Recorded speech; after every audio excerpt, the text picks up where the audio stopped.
So what happens in sociocracy? Well, we use feedback loops. The first thing we do is we make a plan. The three parts of the feedback loop I call plan, implement, evaluate. So the plan is the first thing. Please, if you would, draw an arrow. This is the plan. Now, we make the plan in a policy meeting.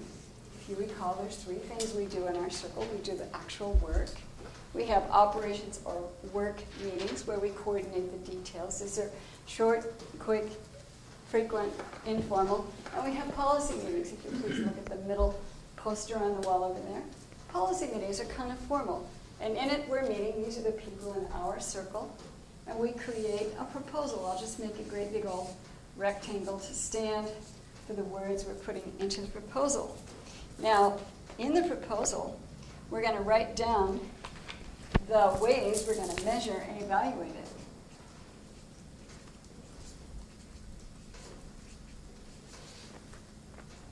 And we're going to put down the upcoming meetings where we're going to do that. September, October, January, May. We're going to do it in every one of those meetings, yes or no. We will know more in September, won't we? Because we're doing course correction as we go along. We're letting real life tell us how it works. Okay, so we have created a proposal. The second thing we do, of course, is we implement the proposal. So that's the second thing. Well, it's implement. That also means execute or manifest or make happen. By the way, does anybody ever flown aboard a Starship Enterprise second generation with Captain Picard? Raise your hand high. Okay. What does Captain Picard say to number one, his chief officer, when he wants something to be implemented? What does he say? Make it so. Make it so. Okay, right, so we're going to make it so. We're actually taking action. Now, here are our same community members. Our same circle members. Let's see, 1, 2, 3. We have 7 of us. Now we're doing work. So I have somebody standing here working. I have someone sitting at their computer working. We implement it when we're actually doing work. We're not implementing it in a meeting, are we?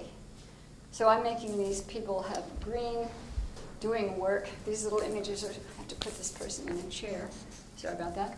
Okay, now they're not going to fall over. So implementation happens not in a meeting when we're doing work. Well, what's the third part? To measure and evaluate.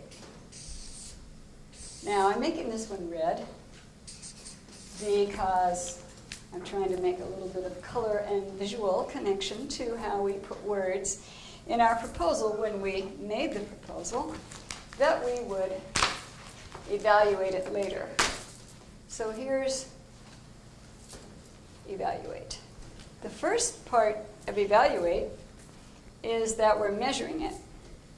So we measure it after we've implemented it, but we're not measuring it in a meeting. We're measuring it when we're working. So I'll have this person, I'm going to have him holding a shovel.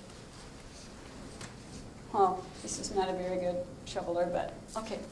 The point is, we don't do measuring in a meeting. We do it before we have the meeting. All right, now, see how we're going to do it in September?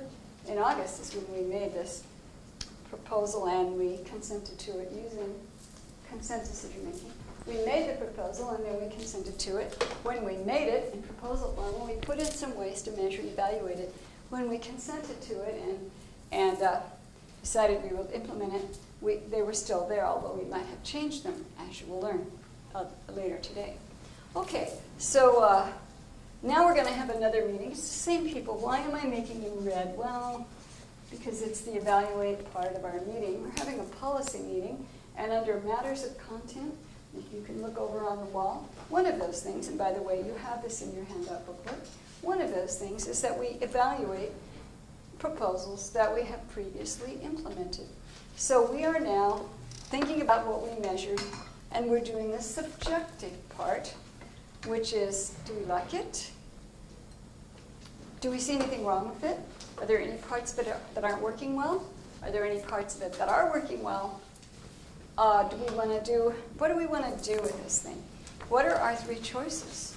We have three choices of what we can do with this proposal. If you don't mind saying what they are, somebody, one person?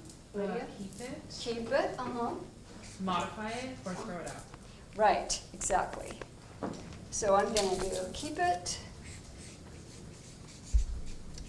change it,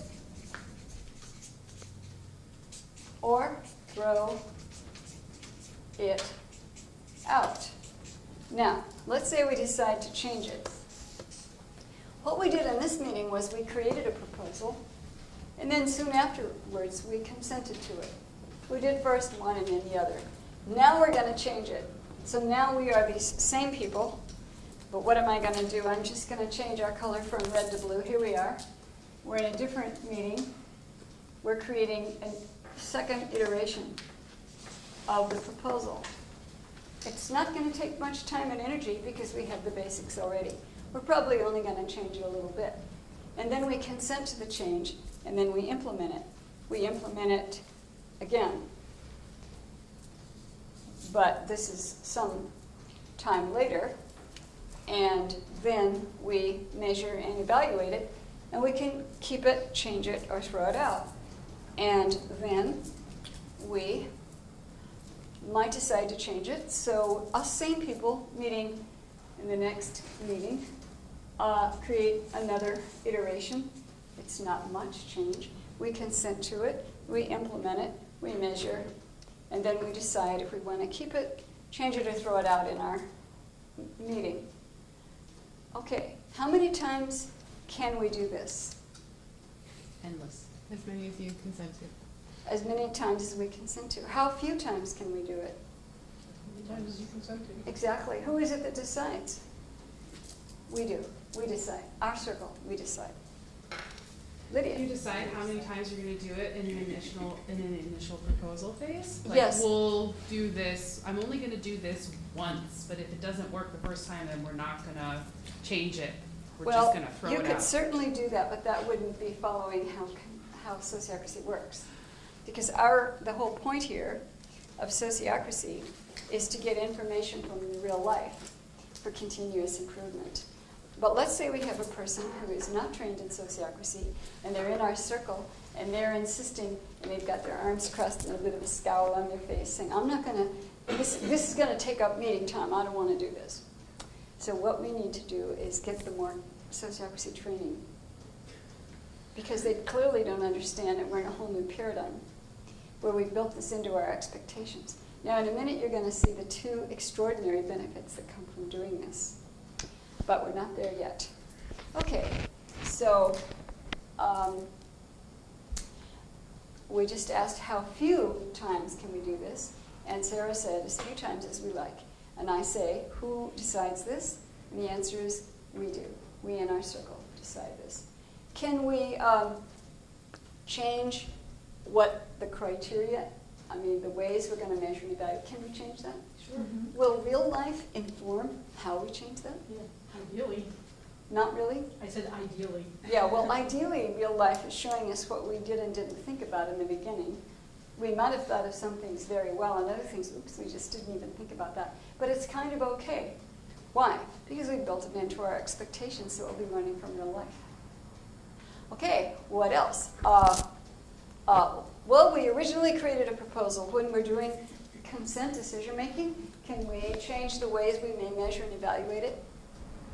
Yeah, we may modify the proposal. In fact, we probably will, as a result of our 6 steps of consent decision making. And when we do that, we might change this. Okay, now we implement it. Now we measure it. Now we evaluate it in our meeting, and we might change it again. Might we change some of these things? Yes, absolutely. Can we? Sure. Are we allowed to?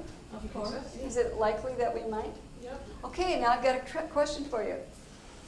Ladies and gentlemen, in the beginning, when we're doing proposal forming, and we're going to create a proposal for the first time, do we have to be really, really good at knowing what exactly we're going to measure and evaluate? Yeah. No. Yes? No? No. No. I go with no. What? Why? Because we're going to find out from real life how to change it better. Real life is our pal. So we do this as many times as we want to, as few times as we want to. We can stop, but then can we start measuring and evaluating again? Yes. Yeah, if we want to. Who decides that? We do. We do, right. Okay, we have autonomy to do this in our circle. We are semi-autonomous. Our circle is semi-autonomous, not wholly autonomous, as we will see this afternoon, but we can at least decide that kind of thing. Okay. That is the end of this little section on feedback loops.